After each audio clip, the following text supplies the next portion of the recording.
Tout Gabonais a deux patries, le Gabon et puis la France. Monsieur le Président de la République, lorsque vous viendrez à Libreville, vous vous y sentirez chez vous. Comme moi, je me sens ici, chez moi.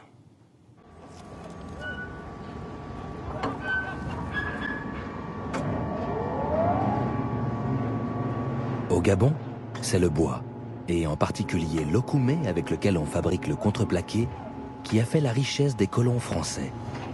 Avant que le pétrole ne transforme ce pays d'à peine 900 000 habitants en émirat pétrolier. Dans l'immense forêt équatoriale, qui couvre près de 90% du territoire, on trouve toutes sortes de Français. Des forestiers venus exploiter les richesses du bois, des truands en délicatesse avec la justice de la métropole, mais aussi des bons serviteurs de l'État tenus de se faire oublier quelque temps. De temps en temps, il y a comme on dit, des bavures. On fait une bavure et on vous met au vert pour tirer un peu du monde des médias. Pendant la guerre d'Algérie, Bob Maloubier était chargé de la liquidation physique des financiers du FLN.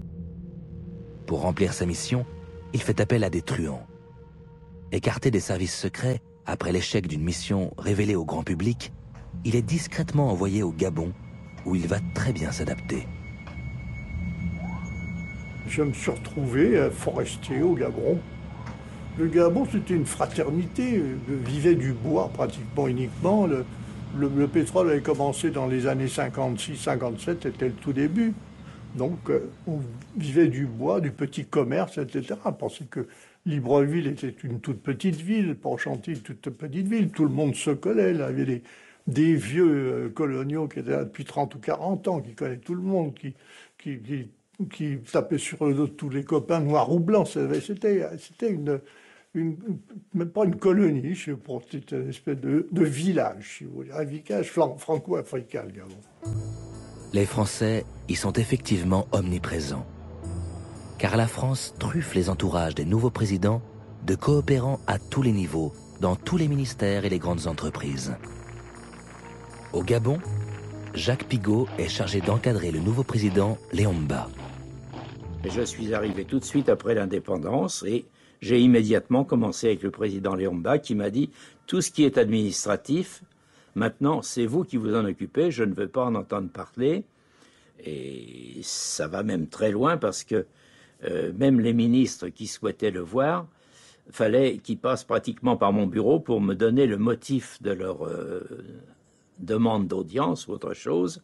Et c'est moi qui appréciais si le problème pouvait se régler à un échelon plus simple ou s'il fallait que ce soit le président qui tranche. Et ça se passait très bien. Ces Français, placés par l'ancienne puissance coloniale, seront tous, dans leurs différents secteurs, des honorables correspondants de Jacques Foccart, c'est-à-dire des informateurs bénévoles des services secrets. Monsieur Jacques Foccart venait régulièrement, j'étais en relation régulière avec lui, et le président, et ensuite même le président Bongo, me demandait quelquefois d'être le porte-courrier pour aller négocier avec lui.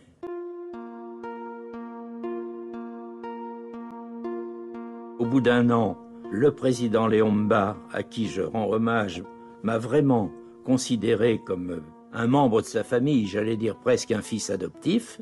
Il m'a dit, votre famille ici, il n'y en a pas, c'est vous et moi, nous sommes de la même famille. Envoyé au Gabon par le ministère des Affaires étrangères pour un contrat d'1 an auprès de Léomba, Jacques Pigault a toujours son bureau au palais présidentiel 50 ans plus tard.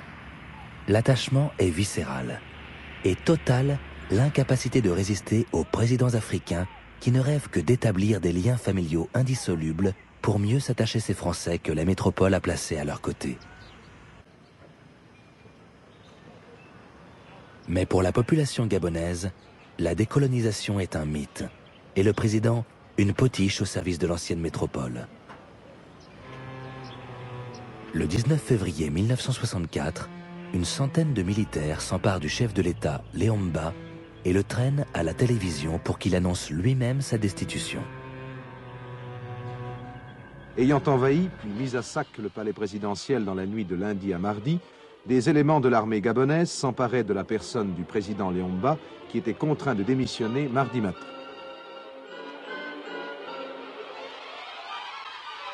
Un petit groupe d'officiers gabonais mutinés que nous voyons sur ces images formait alors un comité révolutionnaire, tandis qu'un gouvernement provisoire était constitué sous la présidence d'un leader politique de l'opposition, M. Obama.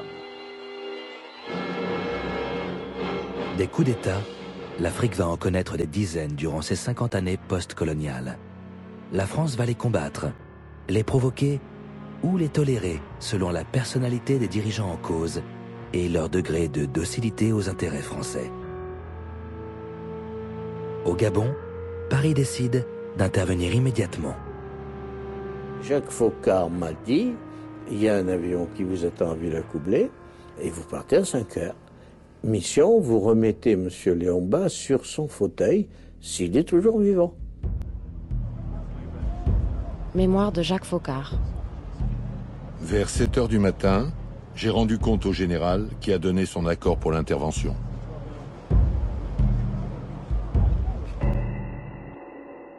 Mémoire de Maurice Robert. Il est évident qu'en préservant la stabilité de pays comme le Gabon, la France protégeait dans le même temps ses intérêts économiques. Protéger ses intérêts économiques. C'est bien le but des accords de défense militaire que la France a signés avec la plupart de ses anciennes colonies. Officiellement, il s'agit de venir en aide au président contre une agression extérieure. Mais des clauses secrètes prévoient que la France interviendra également si le président est contesté à l'intérieur de son propre pays. En contrepartie de cette assurance anti-subversion, les mêmes clauses secrètes obligent le pays signataire à donner la priorité à la France pour la fourniture des matières premières dites stratégiques. Pétrole, uranium, manganèse, etc. On ne saurait être plus clair. Léomba, retrouvé dans un village en forêt par les militaires français, est ramené à Libreville, la capitale. J'entendais la mort. Cette faucheuse de personnes. Je l'ai vue de près. J'étais à 1 millimètre de la mort. Et je ne sais par quel miracle, je me trouve au milieu de vous. Ce président est décidément bien fragile. Il va falloir l'encadrer. À partir de là, il s'est agi pour nous d'assurer sa sécurité. C'est comme ça que nous avons décidé de créer une garde présidentielle. Et d'ailleurs, nous avons confié cette garde à un ancien du SDECE, qui était également un ami à moi, Bob Malouvier. C'est lui qui a créé entièrement la garde présidentielle du président Léomba. Foccart m'a téléphoné, mais il faut que tu t'en occupes. Tu rentres au palais, tu abandonnes ce que tu fais là, et puis tu reprends du service. Voilà.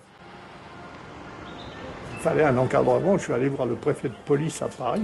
Je lui ai dit, Raymond, il faut que tu me donnes quand même des instructeurs, quelques fonctionnaires de police solides. Il m'a dit, bon, je vais t'envoyer 2-3 grands instructeurs de tir, des CRS, etc. Et avec mes nageurs de combat et mes gens du 11e choc, j'ai fait l'encadrement. Voilà.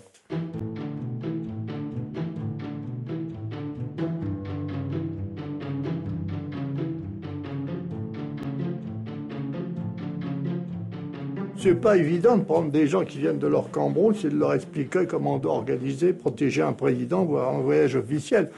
Tu montes la garde debout, mais tu t'assois pas, tu manges pas, tu bois pas, tu vas pas boire un coup, tu vas pas aux choses quand tu es de garde, etc. Et tu rencontres, c'est prendre des gens sortant de la brousse à zéro et puis essayer d'en faire des simili paramilitaires, si vous voulez.